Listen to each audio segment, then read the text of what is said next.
Bon, bonjour à toutes, bonjour à tous. On va pouvoir effectivement commencer à discuter ensemble sur ce thème que les étudiants et les étudiantes ont conçu. Je vous félicite effectivement pour avoir trouvé ce thème et puis être arrivé effectivement à ce choix d'intervenants. Et merci d'avoir accepté cette invitation. Donc le corps comme médium politique dans l'art. On va voir comment effectivement cette question va se déployer. Moi, à chaud, ce qui m'intéresserait aussi de interroger, c'est la notion de médium. Qu'est-ce que signifie cette notion-là? Il me semble effectivement que l'enjeu de la médialité, du moyen, de l'instrument, elle est très importante, et puisqu'elle peut avoir effectivement des conséquences par rapport à ce qu'on entend par art, dans le sens où, si l'art doit être en un sens un médium, un instrument pour justement faire passer un certain nombre de messages, ou voire même pour s'engager politiquement, ça signifie tout simplement que l'art ne peut plus être une dimension autonome, totalement désincarnée, désengagée, séparée de la sphère sociale, politique et citoyenne. Donc c'est très important, effectivement, de prendre cet aspect-là dans notre discussion. Voilà, en tout cas, moi, c'est ça ce que j'aimerais bien proposer aussi dans la discussion. Vous voulez qu'on continue avec le PowerPoint? Ah oui, bon, ça c'est moi, avec une très vieille photo, effectivement, qui correspond plus vraiment. Voilà, pourquoi je suis là? C'est bien évidemment, je suis enseignante dans le master métier art, gestion et art et culture, mais surtout aussi, parallèlement, je co-dirige une petite structure qui s'appelle le Laboratoire du Geste, avec Mélanie Perrier, qui est chorégraphe et performeuse. Cécile, elle a beaucoup contribué aux actions et aux activités du laboratoire.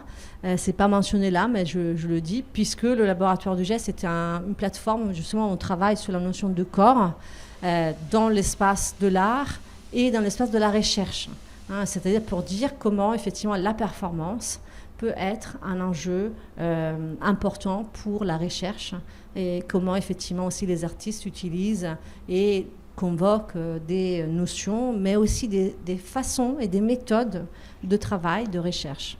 Et effectivement, la question du corps est pour moi centrale dans mon développement philosophique en tant que concept. Voilà. Donc on va en fait faire dans cet ordre-là. Cécile, Déborah. Quand tu auras la vidéo, je pense que c'est mieux. Oui. Si tu veux tu peux me déplacer un peu en attendant. Juste légèrement avec la chaise, ça suffira. Ah non, mais pas autant. Attends. D'accord. Donc on va effectivement démarrer avec Cécile Proust, performeuse et chercheuse. Elle est diplômée de l'École des arts politiques créée par Bruno Latour à Sciences Po Paris. Ses œuvres chorégraphiques interrogent la fabrique des corps, des danses, des genres, des âges, des images et des regards. Elle s'intéresse à des questions à la fois anthropologiques et géopolitiques qui croisent des multiples champs théoriques et tissent des liens spécifiques avec les études de genre, le féminisme, les arts plastiques et l'espace public. Donc Cécile Proust signe des chorégraphies qui mêlent danse, chant, vidéo, entretien et texte. Et elle s'inscrit aussi dans un projet de long cours, alors tu nous diras depuis combien d'années, qui s'appelle Fameuse, Fameuse avec un S à la fin.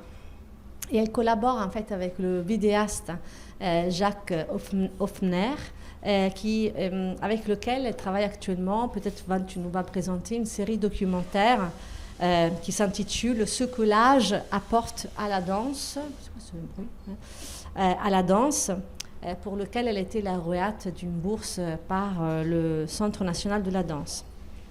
Et donc elle interroge la place des liens que les femmes tissent avec l'espace public. Et puis, effectivement, en tant que danseuse, il faut dire que ton parcours est très éclectique, hein, c'est-à-dire que tu es passé du flamenco à la danse contemporaine, des danses ancrées dans des cultures qui ne t'appartiennent pas. Moi, chapeau bas, parce que ce n'est pas quelque chose qui est facile à faire.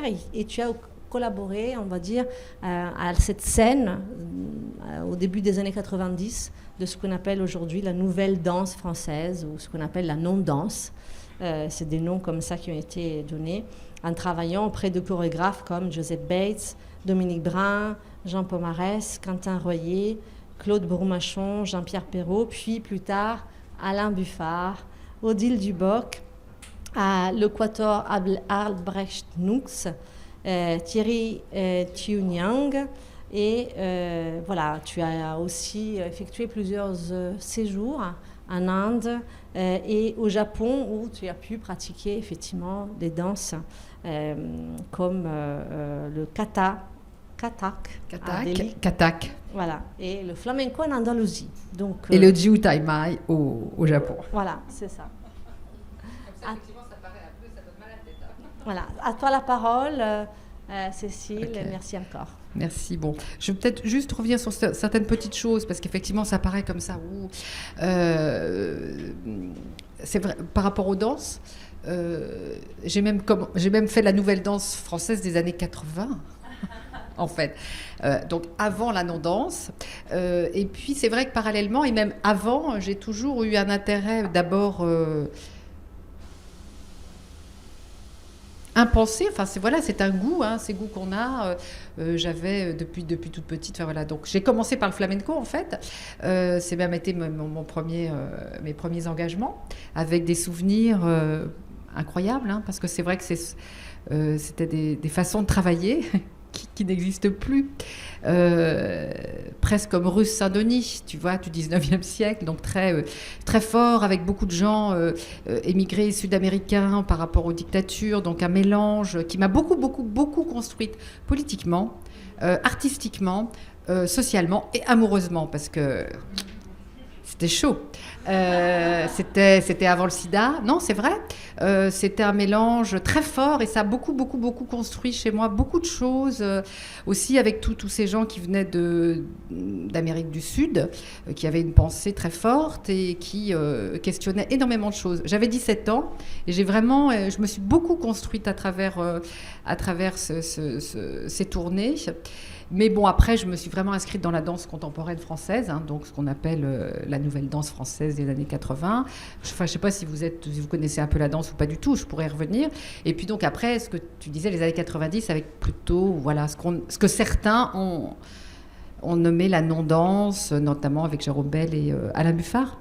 Bien qu'Alain Buffard faisait une danse très politique, très ancrée, très sociale, très, très politisée. Voilà, et puis donc ce goût des danses qui était la plupart du temps dansées par des femmes assignées ou cisgenres, enfin, et puis aussi qui étaient porteuses ces danses-là d'une symbolique genrée, et que bien entendu on peut absolument remettre en question, hein. Mais c'est vrai que j'avais plutôt une façon de l'aborder, comme disait Preciado, avec une certaine parade, hein, c'est-à-dire que évidemment ça n'empêche pas de le questionner, voire même de le mettre voilà, vraiment en question, mais il y avait toujours chez moi un goût aussi pour le jeu du genre, pour la parade du genre. Et dans les années 80, 90, en fait, en danse contemporaine, les hommes arrivaient. Les hommes, évidemment, donc on a trouvé qu'ils étaient tellement formidables. Et beaucoup de femmes aussi et de chorégraphes se collaient à une esthétique. Donc il y avait quelque chose d'assez brutal. Enfin, bon, en même temps, parler des années 80, c'est compliqué comme ça, parce qu'il y a vraiment différents styles. Mais moi, je ne m'y retrouvais pas toujours dans cette danse qui était censée être neutre et qui n'était pas neutre du tout, qui était vraiment liée à une certaine construction de la masculinité,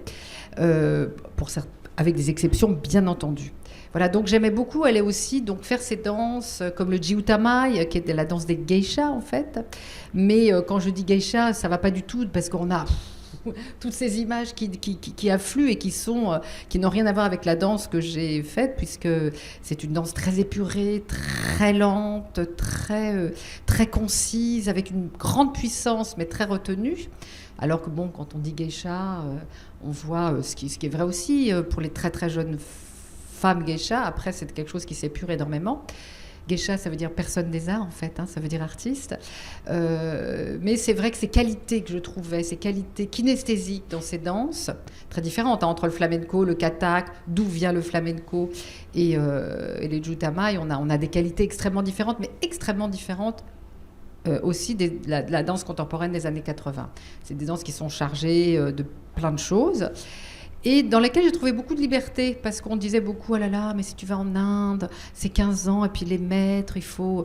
Pas du tout, moi j'ai trouvé que les maîtres étaient très ouverts, très sensibles, avaient beaucoup d'humour, très curieux, donc c'est vrai que c'était aussi une façon de ressourcer beaucoup de questions de corps. C'est vraiment... comme dit aussi Preciado, c'est une autre somathèque qui était à l'œuvre et avec la distance aussi quelquefois qui permet d'être plus légère.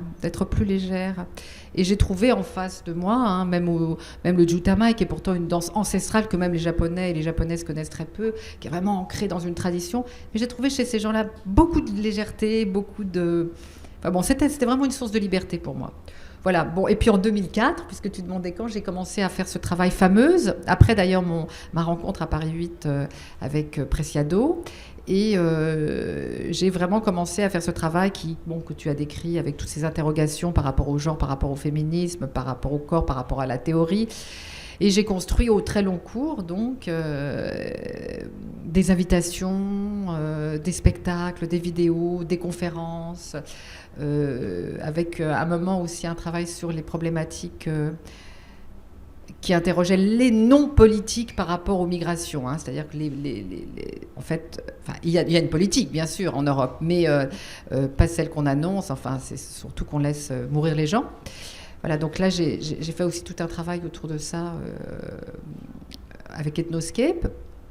Voilà, et pour revenir à Fameuse, qui donc se travaille comme ça sur les questions de genre, de féminisme, de construction des corps et de discrimination, hein, puisqu'en ce moment, comme tu le disais, je travaille sur la discrimination, sur les questions d'âge, ce qu'on appelle l'agisme, qui est encore, je pense, très peu pensé en France, pas assez en tout cas, et qui pour moi fonctionne sur les mêmes systèmes que les autres discriminations. Hein. C'est-à-dire des gens sont stigmatisés et discriminés pour une raison qu'on met sur eux. C'est-à-dire ils sont vieux, donc ils ne peuvent plus travailler ou ils sont obligés de travailler. Enfin. Mais là, je vais vous montrer un extrait, en fait. Je vais retourner sur Fameuse. Donc ça, c'est tout un travail qu'on a construit avec Jacques Hofner qui s'appelle Fameuse en ville et où j'interroge des femmes sur leur rapport à l'espace public. Donc il y a tout un protocole, évidemment, artistique. Et là, en fait, c'est un travail avec Alice Coffin, qui était déjà la militante, mais qui n'était pas encore élue. Donc, et qui parle de plein de choses que je trouve absolument passionnantes. Je suis venue ici à la maison de la maison de la chimie et qui, son nom l'indique pas, mais en fait c'est un centre de congrès qui accueille super régulièrement des trucs comme des rencontres parlementaires, des grands rassemblements financiers, d'entreprises. Et moi c'est pas du tout mon secteur, mais pourquoi je le connais? Parce que j'appartiens à un collectif féministe qui s'appelle La Barbe, et dont la spécialité est de s'immiscer dans ces rencontres, derrière ces murs, dans lesquels se congratulent, se félicitent, dissertent, discutent entre eux des hommes. Donc des lieux où il y a 80-90%, l'estrade est occupée par des hommes que La Barbe aime bien nommer les grands mâles blancs. Et on va les déranger en fait pendant leur colloque avec une barbe postiche pour les féliciter d'un tel entre-soi. Et il se trouve que la Maison de la Chimie, c'est nos champions. C'est-à-dire que j'y suis venue 2 fois, 3 fois, 4 fois, 5 fois. C'est des rendez-vous. Le quartier ici, c'est un quartier près de l'Assemblée nationale, près des ministères. Un peu de bruit, je vais laisser passer le camion. Et ils sont entre eux, c'est leur territoire. Ils, c'est-à-dire les hommes. Donc ministère, assemblée, grand cabinet. Ça fait que quand on arrive au petit matin, nous, activistes, femmes, on se retrouve super souvent un peu décontenancés, déjà dans un monde où c'est dans ces rues-là que c'est pas le nôtre, qu'on n'est pas spécialement les bienvenus et qu'on n'a pas spécialement quelque chose à y faire et qui est vraiment un territoire assez masculin, assez cravaté, assez costumisé. Et je vais en profiter pendant que je suis là d'ailleurs parce qu'on fait nos félicitations normalement avec la barbe à l'intérieur, dans les colloques, dans les assemblées générales.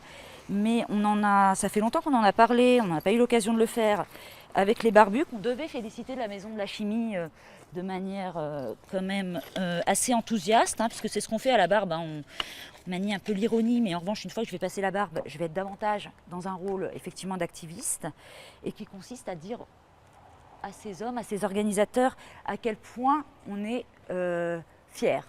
Donc, ce que je vais faire, c'est mettre la barbe et faire juste une petite déclat, parce que c'est un protocole assez spécifique.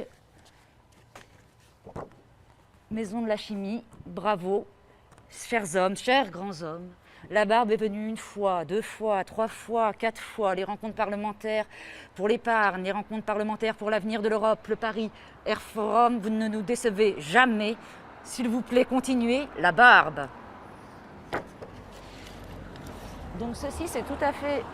Cette fois, j'enlève la barbe, qui est vraiment une performance, qu'on est dans le domaine de l'activisme. Et c'est tout à fait, en fait... On pourrait le faire dans pas mal de lieux parisiens et d'ailleurs c'est assez frappant par ici, c'est vraiment le quartier, je ne le connais que pour ça, je le connais que pour venir me donner rendez-vous avec les copines pour aller barber ces messieurs.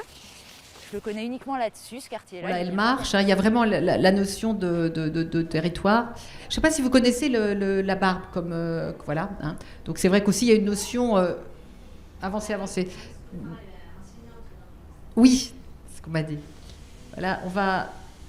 Un peu encore, parce qu'après, elle parle de son activisme. Ah voilà, c'est très bien là. Et dans d'autres activités que des activités strictement féministes, qui étaient au moment, il y a pas très longtemps, au moment en 2012 et en 2013, je venais pendant des mois, je suis venue avec d'autres tous les jeudis sur cette place-là, parce qu'elle jouxte l'Assemblée nationale, pour faire ce qui s'appelle un picketing. Ça veut dire tourner en rond autour de la place avec des panneaux. J'en ai souvent, on voit d'ailleurs, moi je suis toujours je me balade toujours avec un peu comme une femme sandwich, non pas un truc publicitaire, mais pour occuper aussi, pour montrer en fait, ça c'est des badges oui qui étaient le groupe qui faisait des picketings et qui tenait des panneaux en fait de ce type. Ils étaient bien plus beaux à l'époque, mais c'est pour qu'on voit. Et on tenait ça comme ça, des panneaux du style la lesbophobie tue, et avec lesquels on fait donc ce qui s'appelle un picketing et qui revient à faire le tour et le tour et le tour et le tour encore de la place en brandissant des panneaux. Pourquoi on fait ça? Parce qu'au même moment, pendant les mois où on a choisi de le faire, il y avait juste à 20 mètres, au sein de l'Assemblée nationale, des débats où les députés parlaient de nous. Et quand je dis nous, c'est mon nous homosexuel, c'est mon moi lesbienne, c'est pour ça qu'il y a marqué la lesbophobie tue.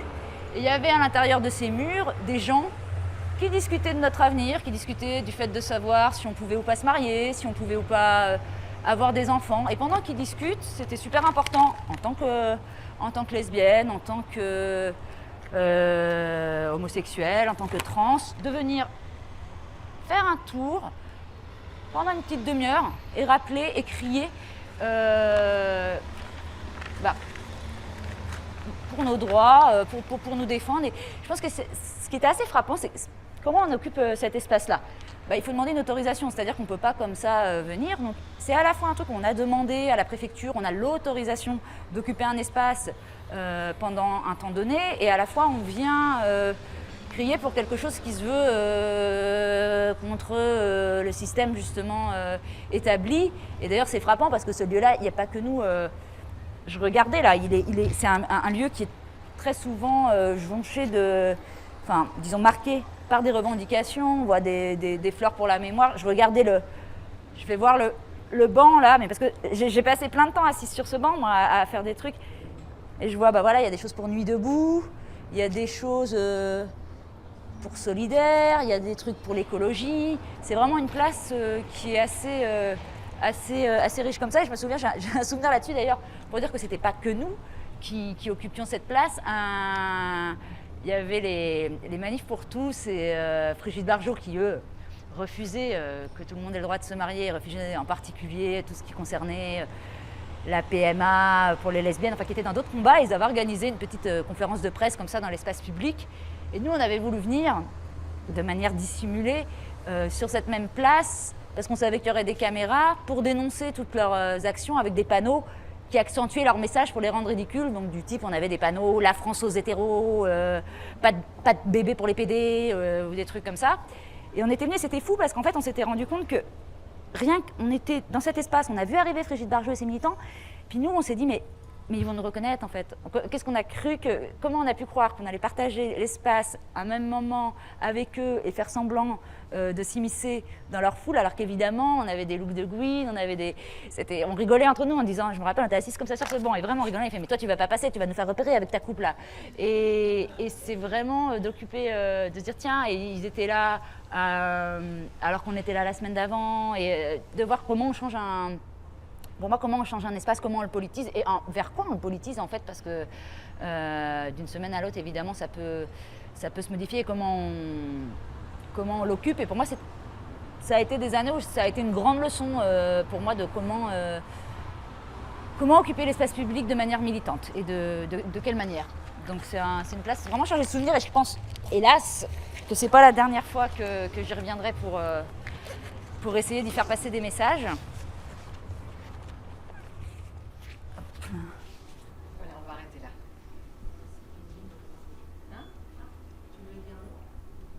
Non, je veux bien répondre à des questions. Je trouve qu'elle fait. On n'a rien. Moi, j'ai rien à rajouter. Elle parle. Elle est très claire. Voilà. Super. Voilà. Donc, on va procéder avec les deux autres interventions, et puis après, effectivement, on reviendra sur des enjeux communs, et aussi éventuellement, vous pourrez poser des questions plus spécifiques à chaque personne. Donc, Donc, je reprends effectivement pour le tour de parole. Donc, nous donnons la parole à Deborah De Robertis, artiste italo-luxembourgeoise, née en 1984. C'est une artiste conceptuelle qui réalise principalement des performances et des vidéos, mais également des photographies où elle se met en scène. Elle repense en fait les modèles de l'histoire de l'art, et notamment afin de reconstituer le point de vue du nu féminin. C'est vraiment son enjeu principal. Et donc, dans cette optique, pendant les ERG, l'école de recherche graphique, elle réalise plusieurs vidéos, performances, et notamment le modèle à la caméra, dont le titre évocateur met en abîme l'objet de sa recherche. Et depuis 2014, elle travaille entre Paris, Luxembourg et Bruxelles. En 2014, la même année que tu as fondé... Non, c'est pas la même année. 2008. Non, tu as dit 2014 par rapport à quelque chose d'autre, je ne sais plus. Elle a exposé son corps... Ah non, ça faut des dates. Elle a exposé son corps sous l'origine du monde de Gustave Courbet au musée d'Orsay. En ouvrant son sexe, elle expose ce qu'elle définit comme l'œil du sexe. Et donc, elle a reçu une plainte pour exhibition sexuelle que l'artiste dénonce comme une censure du regard. Sa performance miroir de l'origine défend l'hypothèse que l'ouverture de son sexe expose symboliquement ce qu'elle définit comme étant un trou un angle mort dans l'histoire du regard. Et par son geste, elle renverse en fait l'angle de vue sur le plan artistique, politique et historique, une position que la philosophe Geneviève Fraisse décrit aujourd'hui plus largement comme le corps qui regarde. Donc merci encore d'être là, Déborah. Je sais que vous avez des images, donc à vous la parole. Merci. Merci pour la présentation. Donc je vais présenter 3 œuvres, celles dont on vient de parler, qui sont emblématiques de mon travail. Alors après réflexion, je pense que je vais en présenter 2 et montrer la dernière en vidéo, mais je verrai bien au niveau du temps. Donc on peut mettre la première en silencieux, comme ça je parle par-dessus, et puis après on montrera des photos.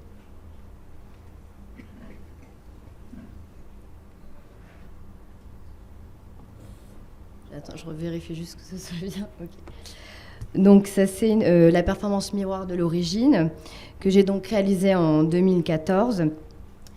À ce moment-là, donc, je sortais de mes études d'art, j'étais jeune artiste, précaire, assez isolée dans ma démarche. Et pour parler de cette performance, je dis souvent, ouvrir mon sexe, c'est ouvrir ma bouche.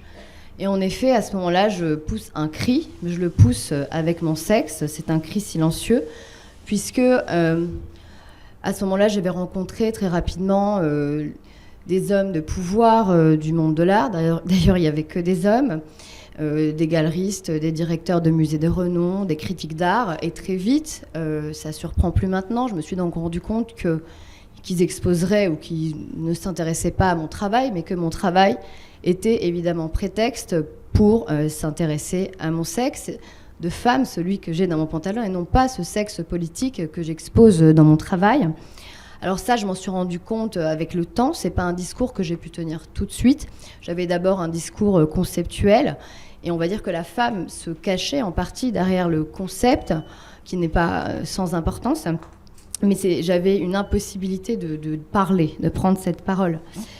Et donc cette performance est aussi donc ça a été un moyen pour moi, enfin un moyen, pas du tout, j'ai pas réfléchi, ça a été un cri où je m'émancipe de ces rapports de pouvoir d'abus sexuels et où je m'émancipe par là même du regard, de ce regard masculin, patriarcal qui dirige le monde de l'art, puisque ça a été mon entrée dans le monde de l'art.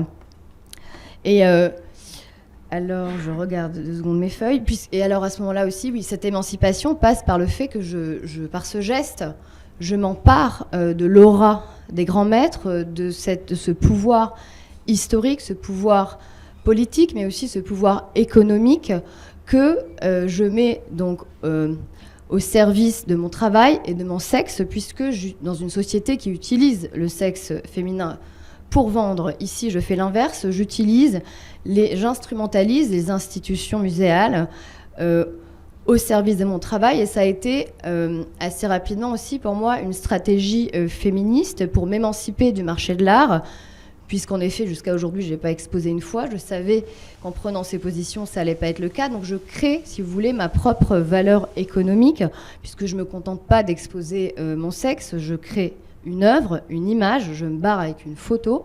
C'est des choses dont on ne parle jamais, puisque je suis souvent envoyée au corps, au sexe. Et je ferai de ces images une utilisation commerciale. Et ce n'est pas anodin, puisque derrière la plainte et les plaintes répétées pour exhibition sexuelle, où il est facile d'accuser mon sexe, le sexe féminin, derrière se cache évidemment cette conscience des institutions, ces enjeux, de ces enjeux économiques qui sont politiques et qui ont d'ailleurs été les raisons qui ont permis l'abus de pouvoir de ces hommes. Et donc, voilà. Je terminerai peut-être sur la question du regard qui est importante dans mon travail à partir du sexe. Alors, je ne sais pas combien de temps il me reste. Soit on avance sur les photos, soit on reste encore sur la performance. Ok. On peut mettre la photo après, bon. Et donc on me renvoie évidemment depuis des années pour des raisons misogynes ou même des raisons féministes au sexe, à mon corps. Mais en effet, ce que j'expose au fond, c'est un regard, puisqu'on voit bien que je donne un regard, j'offre mon regard au modèle du tableau de Courbet, qui est un sexe, un corps de femme décapité. Et ce faisant, je pointe, en effet, en exposant mon regard plutôt que mon sexe, je pointe cette absence de subjectivité féminine dans l'histoire de l'art.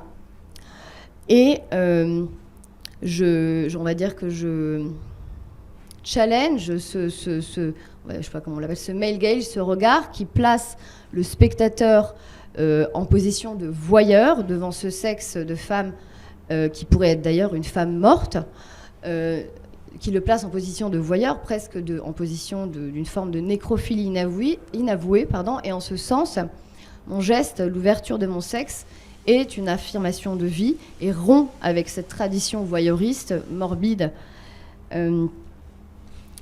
Et alors cette question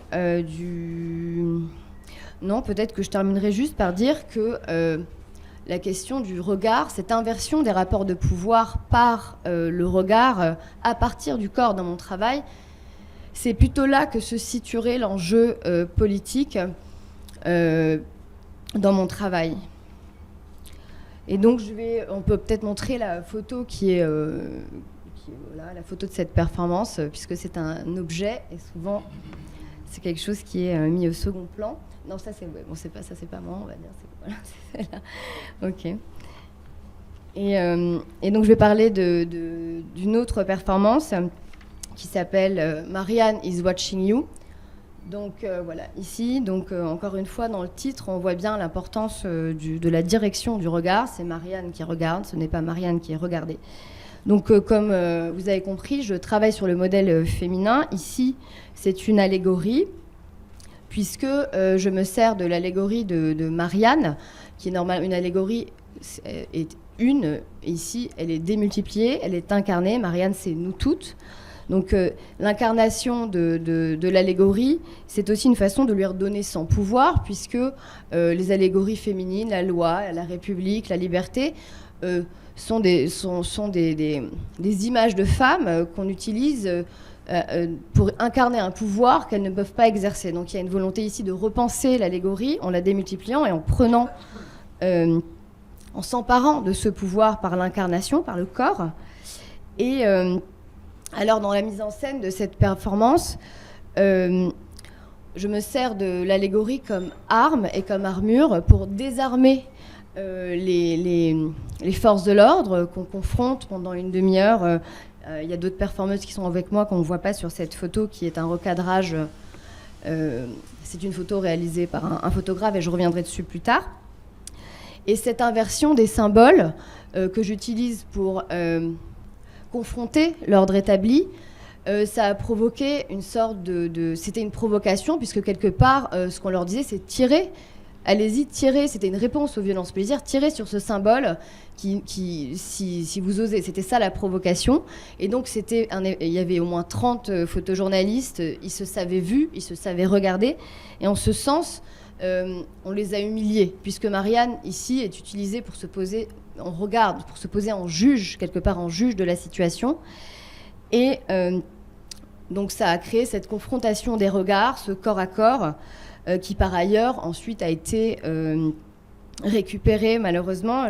J'arrive à la question du droit d'auteur, puisque après on peut passer aux autres photos, il y en a d'autres, puisque cette photo a fait le tour du monde, mais du point de vue du photographe et non pas du point de vue de la performance, non pas du point de vue des femmes, puisque personne ne m'a appelé pour savoir pourquoi j'ai fait cette performance, et je me suis rendu compte très vite que c'était parce que on attribuait le droit d'auteur à l'artiste homme, ici photojournaliste, qui, de mon point de vue, a largement dépassé sa position de photojournaliste, puisqu'il se place dans les médias comme auteur, à ma place, et dépolitise complètement la performance, la vide de son sens, de tout féminisme, d'ailleurs pour donner une interprétation sexiste.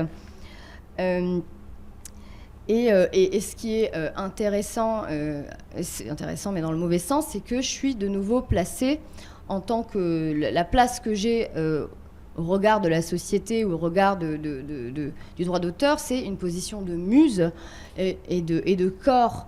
Le fait qu'on m'accorde pas, qu'on reconnaisse pas qu'on ne me reconnaisse pas en tant que créatrice n'est évidemment pas sans lien avec le regard qu'on porte sur le corps des femmes, et c'est pas sans lien avec l'origine du monde et cette femme décapité, mais décapité aussi de sa tête, de son intellect. Et c'est évidemment pas sans lien non plus avec les stéréotypes violents qu'on a par rapport à la nudité et aux femmes qui utilisent leur corps, puisque si elle se met nue, c'est qu'elle sait rien faire d'autre. Et alors la dernière performance, je sais pas s'il reste du temps, je suis allée plus vite que prévu, je voulais la... Ah, il reste quand même 5 minutes. Ok. On va peut-être montrer les images.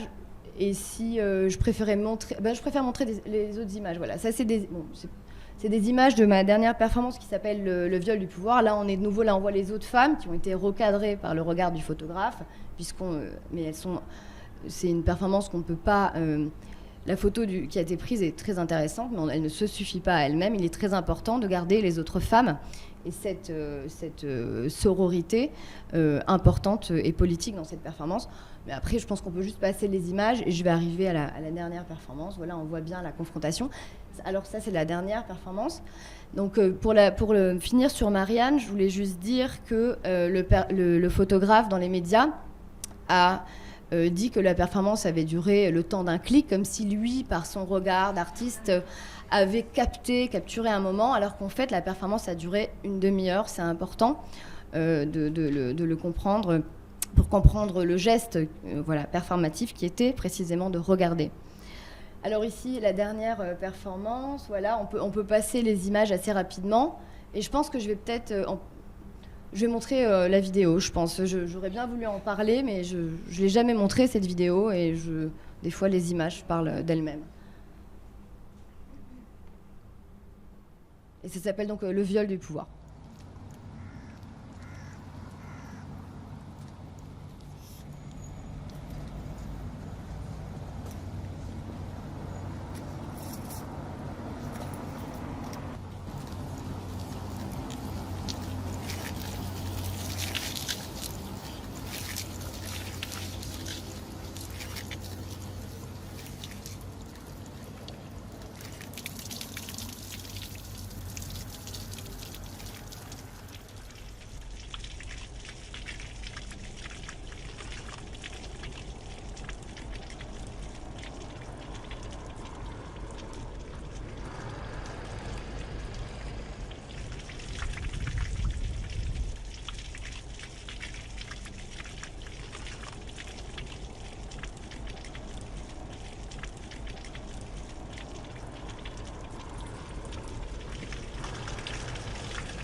Merci beaucoup Déborah pour cette présentation qui vraiment montre bien, effectivement, c'est bien de voir aussi les choses, comment elles évoluent.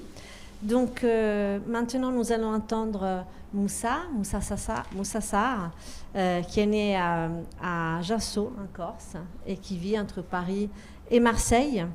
Après l'obtention de son DNSEP à l'École supérieure d'art de Toulon, il complète sa formation au Frénois, Studio national d'art contemporain en 2012. En 2017 et 2018, il est pensionnaire de la Villa Médicis à Rome. Et depuis 2008, il participe à de nombreuses expositions personnelles en France et à l'étranger. Je ne vais pas tous les lister parce qu'il y en a énormément. Il a été récompensé par le prix Coup de cœur mécène du Sud en 2012. En 2016, il est finaliste du prix Maurice pour l'art contemporain, puis finaliste du prix Some Art Projects en 2018 et lauréat Monde Nouveau en 2021. Ses œuvres ont intégré des prestigieuses collections, parmi lesquelles figurent le Centre Pompidou, la Maison européenne de la photographie, le Musée d'art, la FRAC PACA, le FNAC Fonds national d'art contemporain et la collection Lambert, et aussi la collection François Pinault, ainsi que de nombreuses autres collections privées, et le musée d'immigration qui n'est pas là. Voilà, qui n'est pas... Très bien. Donc il utilise en fait l'atelier comme un espace de recherche et d'expérimentation qui lui permet d'agrandir son corpus de personnages animaliers. Et l'espace d'atelier est aussi un lieu où il y a une sorte de lâcher-prise ou de retrait par lequel l'interprétation des animaux permet de se laisser aller à une sorte de délire et de devenir une sorte d'homme animal. Le seul témoin de ces performances et de ces espaces de recherche est la caméra. Il s'agit pour l'artiste d'un asile autant politique, social que artistique. Donc chaque personnage qu'il interprète se distingue par des traits de caractère. Le singe, par exemple, est un état de jouissance sexuelle. L'étalon parade et combat. Le coq fait carillonner son chant. Donc il y a la question, bien évidemment, des préjugés qui est au cœur de la pratique de Moussa Sarr et qui souvent fait écho avec l'actualité, avec humour et positionne le spectateur dans une certaine zone d'inconfort. Et les personnages plus récents, parmi là le Super Congo, un singe et j'ai plus la feuille, dont tu vas, j'imagine, nous parler. Je te laisse la parole et je remercie par ailleurs les étudiantes et les étudiants d'avoir préparé ces fiches qui sont effectivement très bien élaborées, même s'il y avait un petit manque est à rectifier. Donc, merci. Donc, on avait fini par Super Congo, premier singe peintre qui a réussi à Londres au ICA à vendre une de ses œuvres pour plus de 20 000 $. Et donc, par rapport à ça, je m'étais dit, si un singe peut peindre comme un homme, alors un homme peut peindre comme un singe. Et pendant plus d'1 an, d'ailleurs c'est rigolo parce que j'étais aussi à Londres à cette époque, je me suis mis à peindre comme si j'étais un singe. C'est-à-dire que j'avais pas un pinceau, parce que je pense qu'un singe, normalement, s'il voit une peinture et qu'on lui dit pas prends le pinceau, il va se mettre à peindre avec ses mains, et voilà. Et donc pendant 1 an, j'ai fait tout un tas de peintures, et vu que je suis très mauvais peintre, ça m'a réconcilié avec la peinture, vu qu'il y a plein d'œuvres très, très informelles. Mais ce qui est intéressant, c'est la question de la perception des corps, et je pense on dit la même chose, mais pas de la même façon. Donc c'est comment notre corps aussi est perçu. Et donc dans mon travail, effectivement, sur la première partie, j'incarne des animaux pour parler des hommes, tel un fabuliste, mais par l'utilisation de la vidéo et de la performance. Et il y a quand même un moment où ça peut poser un problème, et ça on en parlera plus tard. Là, dans les médias, c'était plutôt bien présenté. Moussa Sarr, né en Corse, etc. Et en fait, je me souviens, d'ailleurs on peut la montrer, Liberta, c'est celle de la Corse. J'avais fait une expo, c'était dans le Var, et on m'avait présenté de cette manière-là. C'était alors Moussa Sarr, artiste sénégalais, né en France. Bon bref, ça voulait rien dire. Non, c'est Moussa Sarr, artiste français, né en Corse, d'origine sénégalaise. Et c'est important, ça. C'est-à-dire, je suis français avant toute chose. Et ça, non, mais ça, c'est pas écrit, mais au moins, il n'y a pas eu de faute. Donc c'est important. Voilà, donc là, on la voit pas forcément, mais ça permet aussi de poser quelque chose, un socle, de dire, voilà, je suis corse. Et en même temps, ce qui est intéressant dans la plupart de mes œuvres, c'est que lorsque j'utilise mon image, quelqu'un d'autre ne serait pas la même. Ça dirait pas la même chose si c'était quelqu'un d'autre. Et même, on pourrait prendre un autre noir s'il n'est pas corse, il n'y a pas la même force en fait. De la même façon que cette œuvre-là, si on met un point blanc, on n'est plus sur le Black Power avec l'image du Front National. Et je ne sais plus ce que tu disais aussi tout à l'heure, mais il y a une question de déconstruire ou de casser certains symboles. Et en fait, cette image-là, ça permet aussi de casser certains symboles. C'est-à-dire qu'il y a des personnes, lorsqu'il y avait des accrochages, souvent lorsqu'il y a des élections, qui voyaient cette image, me disaient, mais après avoir vu ton image, mentalement, je remets ton point. Et donc, d'une certaine manière, c'est une forme de souillure. J'adore faire ce genre de choses au sein de mes œuvres. Je pense que la première œuvre qu'on va montrer, c'est l'une des toutes premières qui m'a permis de comprendre comment j'avais envie de travailler, mais qui a été aussi un problème. Je rentre dans une école d'art, et j'ai envie de faire plein de choses, de la sculpture, de l'installation, etc. Et à chaque fois, aussi, utiliser mon corps, mais à chaque fois que j'utilisais mon corps, on me disait, oui, mais Moussa, en même temps, tu prends pas la notion du fait que tu es noir, parce que nous, on l'interprète de telle manière. Et là, j'ai compris que le corps devenait un piège, c'est-à-dire que, quoi que je fasse, l'interprétation peut-être plus européenne, etc., parce que j'ai exposé cette image en Afrique, et c'est pas du tout la même interprétation, ferait qu'à chaque fois, on prendra toujours en compte le fait que c'est un artiste noir, et donc on va l'interpréter de telle et telle manière. Et donc, dans les différentes œuvres que j'utilise, je suis obligé de prendre en compte cette chose-là. Après, j'aime aussi ce que je fais, mais j'essaie d'utiliser de l'humour, de l'autodérision pour dénoncer ces éléments-là qui sont de l'ordre d'une pensée qui fonctionne mal. Donc là, on peut montrer l'orgasme du singe. On parle aussi du corps, le corps cliché, le corps fantasmé, le corps objet, etc., etc. C'est une vidéo assez courte, d'1 minute 41. C'est important. Non, l'orgasme du singe, s'il vous plaît. Qui se trouve... je sais pas si c'est... Ouais, très bien.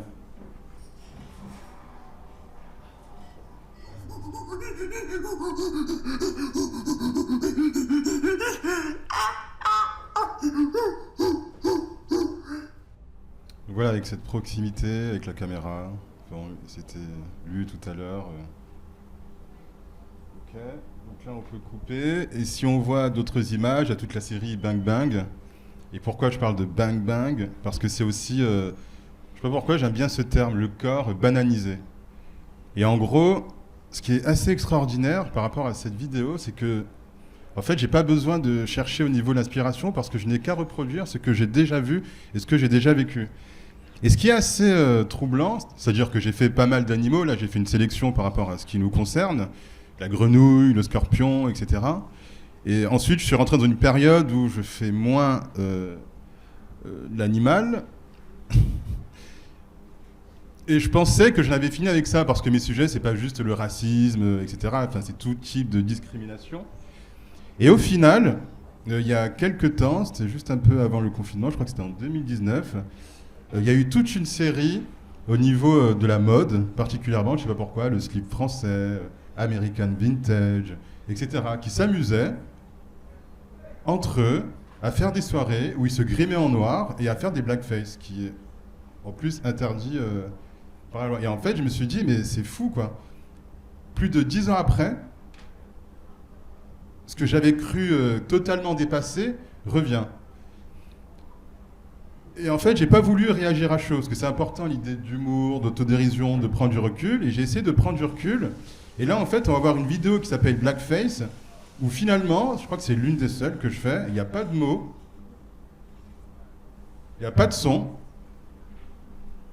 et on revient à un format, pas forcément archaïque, mais ça parle aussi de ça, des pensées qui sont archaïques, à un format 4/3, alors qu'on ne le voit quasiment plus, sauf pour différentes raisons. On est plutôt sur du 16/9, du 4K, etc., parce que les formats évoluent. Et bien là, on revient en arrière, avec cette vidéo. Et comme pour peut-être d'autres choses qui ont montré, tout est une question de perception. Et après, sur la posture, des fois je dis quelque chose qui paraît un peu bizarre, mais moi mon rêve c'est d'arrêter de produire. Si j'arrête de produire, c'est que tout va bien. À chaque fois que je produis, c'est qu'il y a un problème. Voilà, donc il y a bien une différence entre l'image du début et l'image de la fin. Mais effectivement, qu'on le veuille ou non, dans l'esprit de certaines personnes, je corresponds plus à l'image du début. Là, sur la question du corps-objet, si on veut, on peut montrer des extraits de In Progress 1. Voilà. En fait, ça, c'est introduit comme ça. Selon Descartes, l'animal est une machine qui, tel un automate fabriqué par l'homme, n'a ni âme ni sensibilité. Mon corps est une machine, un animal, ni âme ni sensibilité. Et puis ensuite, là, on peut remettre. Une machine, une machine, une machine, une machine, une machine, une machine, une... Bon voilà, et après, juste peut-être pour finir sur le corps, aller sur In Progress 2. Chair à canon, mon cœur.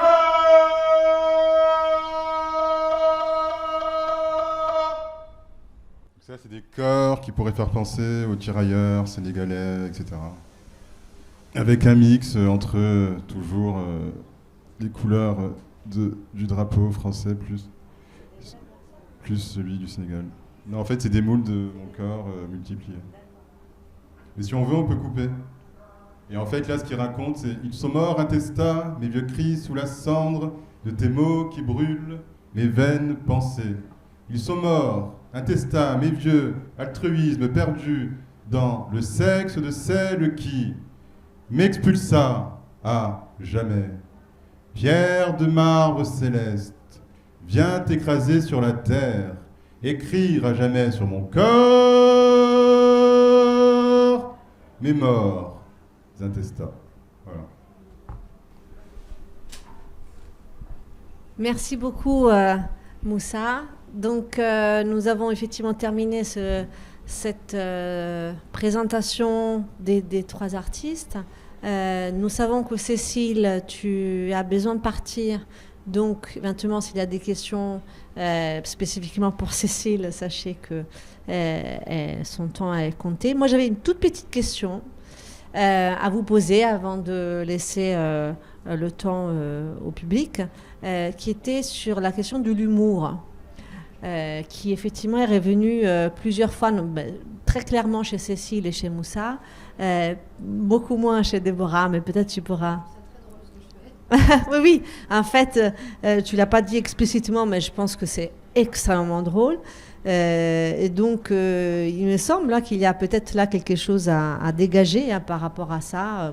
Voilà, peut-être que Déborah, tu veux peut-être le dire, expliciter effectivement cette... peut-être pas dans le micro aussi, si besoin.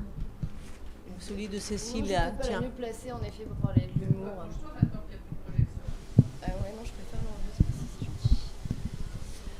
Non, je dis ça un peu pour provoquer. Moi, c'est vrai que... Est-ce que c'est drôle ce que je fais ? À un endroit, je trouve que c'est un peu improbable d'apparaître... Enfin, apparaître à Lourdes, c'est une grosse blague, quoi. Mais c'est vrai que c'est politique. Donc, quand on regarde mes performances, c'est sûr que j'ai pas l'air marrante.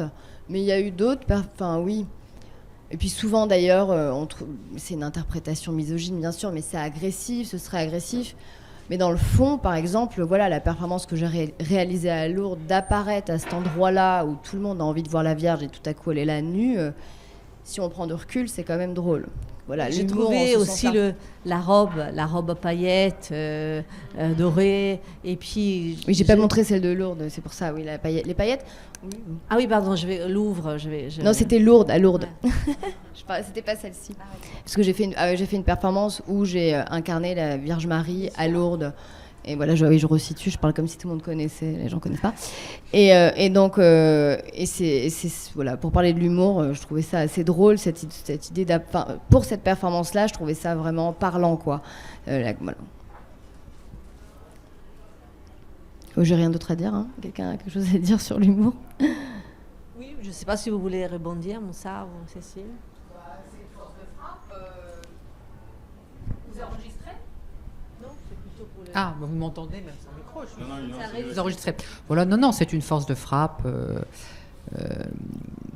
L'humour, oui. Donc, moi, je le travaille volontairement. C'est aussi une nature, hein, je pense. Oui, mais tu avais parlé aussi de légèreté, de liberté. Tu en avais parlé par rapport aux maîtres...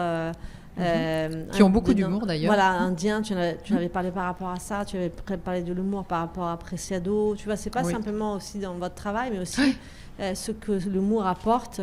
Effectivement, c'est déjà une force de vie, hein, je pense. Force de vie, une force de frappe, oui, pour moi, je vois vraiment comme une force de frappe, voilà. Et puis après, je pense aussi que c'est vrai que ça peut être lié à un type de caractère. Voilà. Alors je peux peut-être juste rajouter, c'est vrai dans mon cas, puisque je travaille à partir du sexe, il y a tellement de stéréotypes par rapport à la femme qui sourit. C'est vrai que j'ai commencé quand j'étais plus jeune à me dire tiens, je peux être drôle parce que je suis très drôle dans la vie.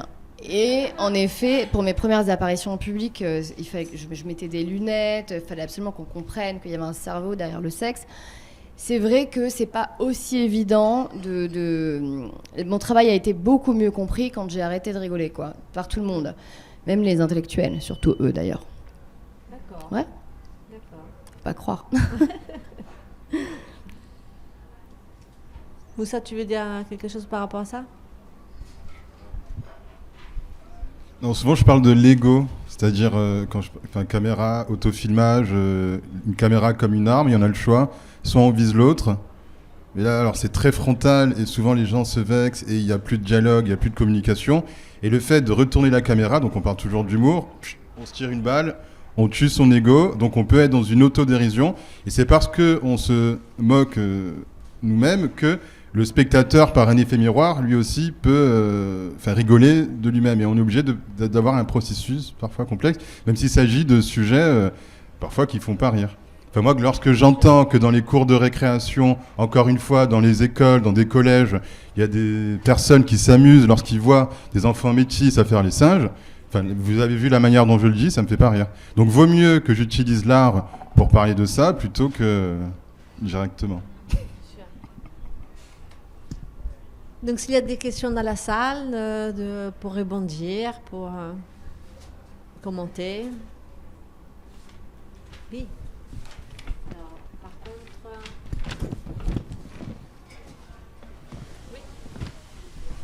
Merci à vous trois pour ces interventions que j'ai vraiment beaucoup appréciées. En fait, ma question, c'est pour vous. À quel point est-ce que c'est nécessaire d'avoir cette présence de l'ordre qui interrompt ou qui arrive? Est-ce que ça fait partie de l'œuvre aussi ou est-ce que c'est accessoire? Alors, moi je dirais, est-ce que ça fait partie de l'œuvre quand ça arrive? Est-ce que c'est nécessaire? Non. D'ailleurs, dans la dernière, parce que souvent on dit ah oui, je réponds plutôt par quelque chose de négatif. Oui, si il n'y a pas les flics qui arrivent, comme si soudain il n'y avait pas de propos, quoi. Mais on n'est pas là pour montrer. Et c'est justement parce que la question conceptuelle passe tellement derrière l'espèce de faux scandale qui existe pour des raisons toujours sexistes, qu'en effet on a tendance à dire ça. Donc moi je dirais que non, c'est d'abord une proposition artistique et ensuite bien sûr quand en effet ça. C'est toujours intéressant. Pour moi, ils deviennent l'objet de mes performances. Et ce renversement, quand ils arrivent, d'une certaine façon, on va dire que la femme, je sais bien que c'est parce que c'est quelque chose de négatif, mais artistiquement, c'est intéressant de le montrer, puisqu'il y a un endroit, une confrontation intéressante visuelle qui se crée, que ce soit avec les policiers ou les gardes, etc. Voilà. Pour moi, justement, c'est là où on voit l'humour, en fait, c'est ce ridicule, ou cette force d'ordre qui devient très, très ridicule. Ah, ça fait plaisir que vous... Je suis d'accord. Hein.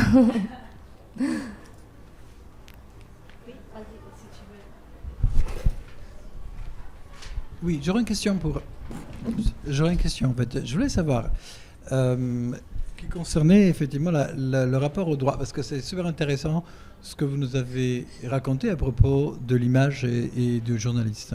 Est-ce que vous avez essayé de faire valoir vos droits en fait en justice, ou est-ce que c'est une... Si ? Sur les questions de droit d'auteur, ça fait des années que je cherche et que je contacte des avocats, et en effet, c'est pas pris très au sérieux. Moi, ça fait au moins 10 ans que je pense à ça.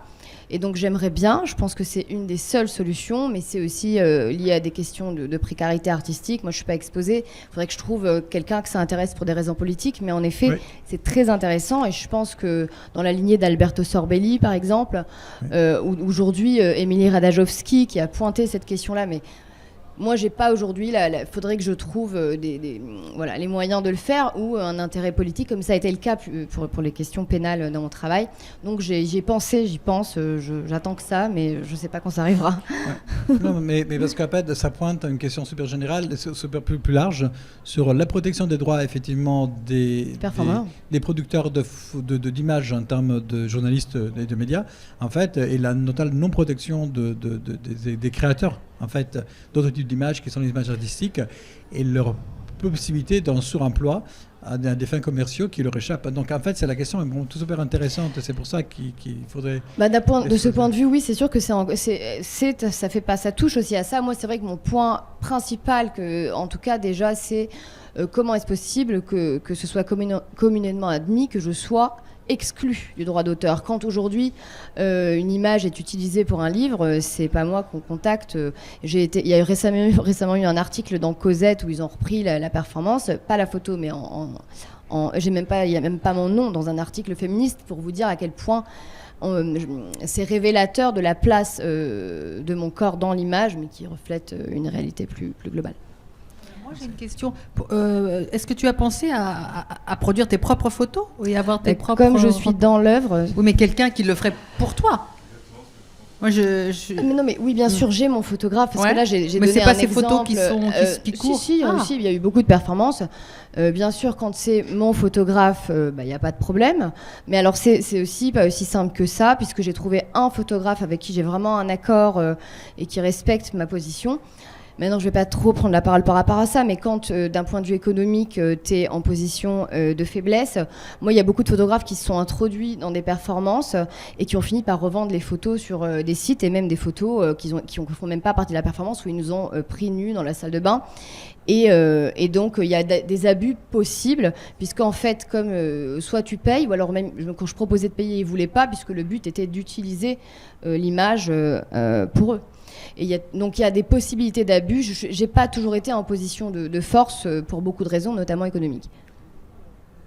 Et après, il y a deux choses différentes entre si on est dans l'espace public ou si tu es en coulisses. Parce que dans l'espace public, je ne pense pas qu'on puisse... on peut interdire ? C'est une question. Je crois pas. Je ne pense pas. L'usage de l'image est toujours régulé et ça dépend effectivement du contexte dans lequel elle est prise. C'est plus difficile lorsqu'il y a une manifestation politique. Mais ce n'est pas le lieu en lui-même. Mais c'est effectivement c'est très difficile de faire valoir un droit d'auteur sur une performance lorsqu'il a lieu pendant manifestation, qui est une manifestation publique contre la police. Là, c'est difficile, mais c'est intéressant de faire valoir. Qu'est-ce que ça veut dire faire valoir... Enfin, je fais un peu je me fais l'idiote. Faire valoir droit d'autrice, de quelle manière quand c'est dans l'espace public? Enfin, c'est quoi le droit d'autrice là, concrètement? C'est le droit de représentation. Non, mais c'est-à-dire, ça veut dire quoi concrètement? Ça veut dire que je suis propriétaire de la séquence d'image quand elle était produite. Oui. Dans l'espace public. Oui, alors justement, on simplifie un peu le propos. Non, c'est pas aussi simple. Bien sûr qu'il y a la question, excusez-moi, pardon, je voulais pas vous interrompre, de l'espace public. Ce que je voulais dire, ce que je dénonce quand je pointe, c'est l'abus, la réappropriation du photographe qui m'a pas cité et qui réinvente l'histoire de la photo de son point de vue dans l'AFP. Il y a quand même c'est pas juste le dire oui, c'est vrai que c'est pas aussi simple de dire oui, je suis dans l'espace public, la photo m'appartient. Je suis d'accord, moi je maîtrise à mort.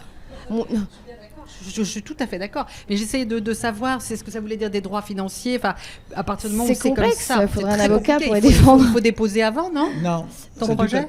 Peut-être qu'il aurait fallu, mais j'ai des preuves du fait, par exemple, que la photo a été prise, la mise en scène de la performance, elle a été réalisée et faite avant la photo. On va peut-être pas prendre tout le sujet, mais merci pour la question. Oui, c'est effectivement des questions. Je pense effectivement que le cas d'Alberto Sorbelli, il est proche, mais il n'est pas non plus comme le tien, parce qu'effectivement, il y a un enjeu d'espace public qui est mis en place. Exactement.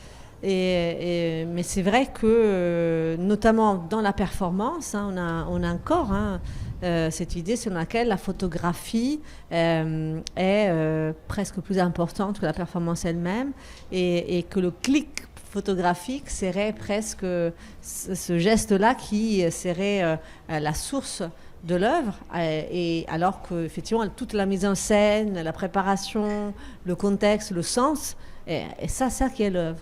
Et c'est vrai que par exemple Cindy Sherman, ça n'a rien à voir avec, mais c'est vrai que c'est c'était elle qui prenait le clic de ses propres photographies, pour justement maîtriser probablement ce moment-là, pas seulement d'un point de vue de performance, mais aussi d'un point de vue légal, parce que c'est vrai que c'est une histoire très complexe. J'avais envie de poser une autre question, si je peux, qui revient un peu cette histoire de le corps comme médium politique dans l'art, parce qu'effectivement, il y a le registre politique qui parfois peut prendre le dessus sur la forme artistique et la valeur conceptuelle. Toi, tu es revenu sur ça plusieurs fois, et je pense que c'est un point très important de votre travail à tous les trois.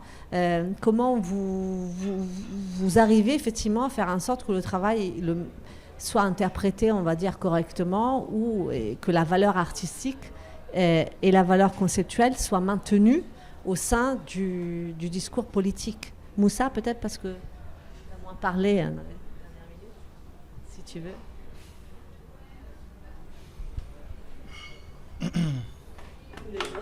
Non, ou les autres après, mais je sais pas.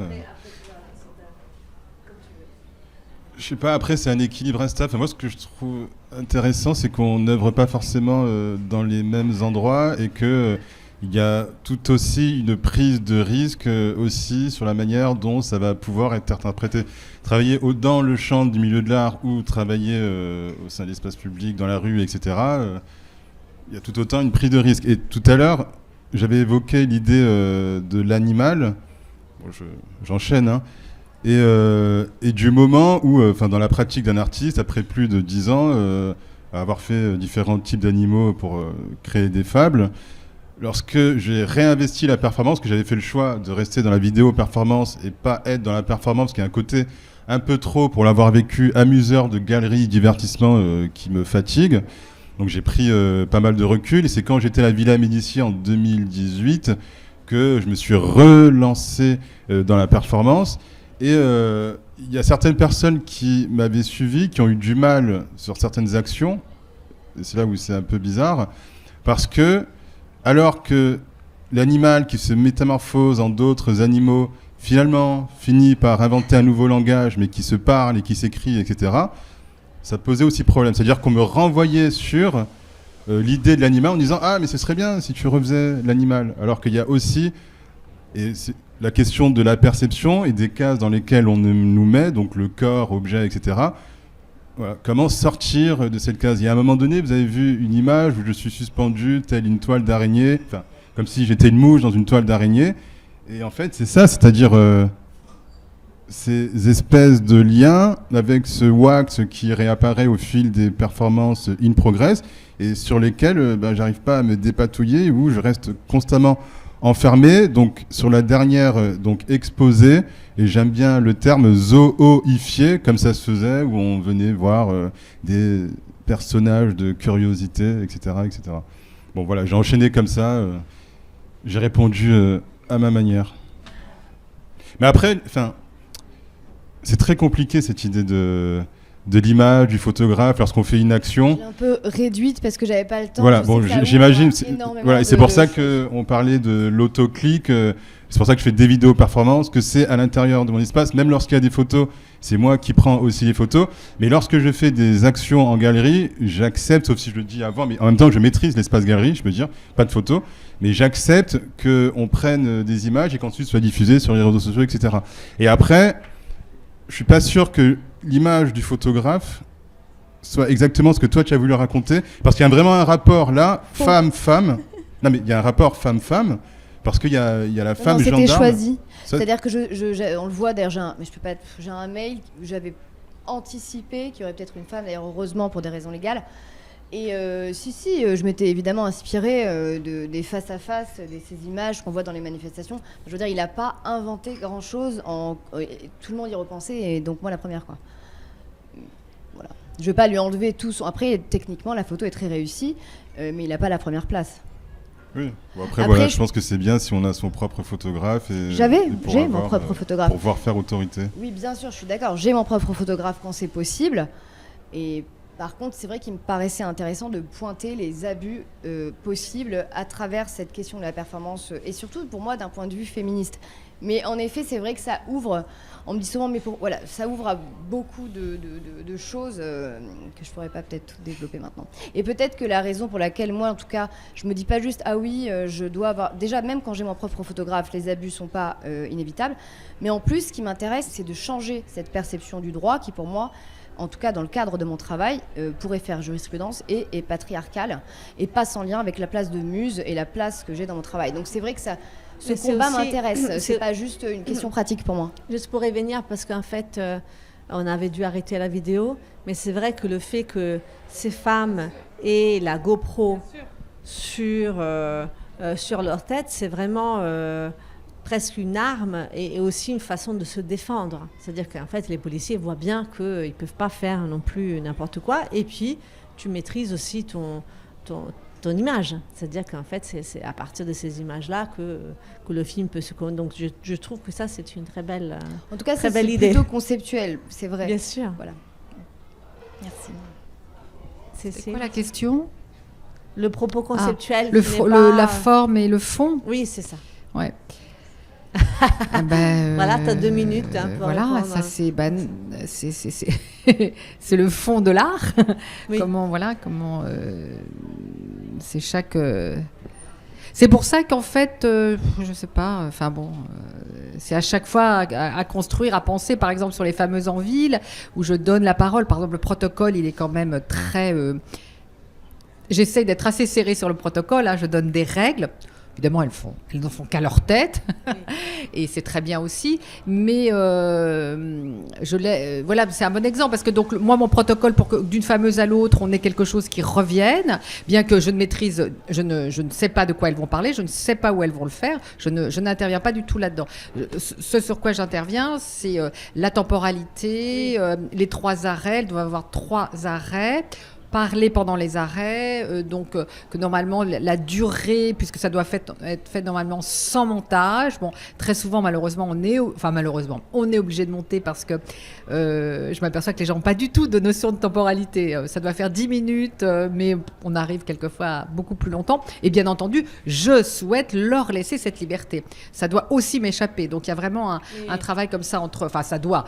Bien entendu que je sais que si je veux le maîtriser, je ne le fais pas comme ça. Et ça, je pense qu'il y a vraiment dans Fameuse en ville un travail de liberté à l'intérieur d'un...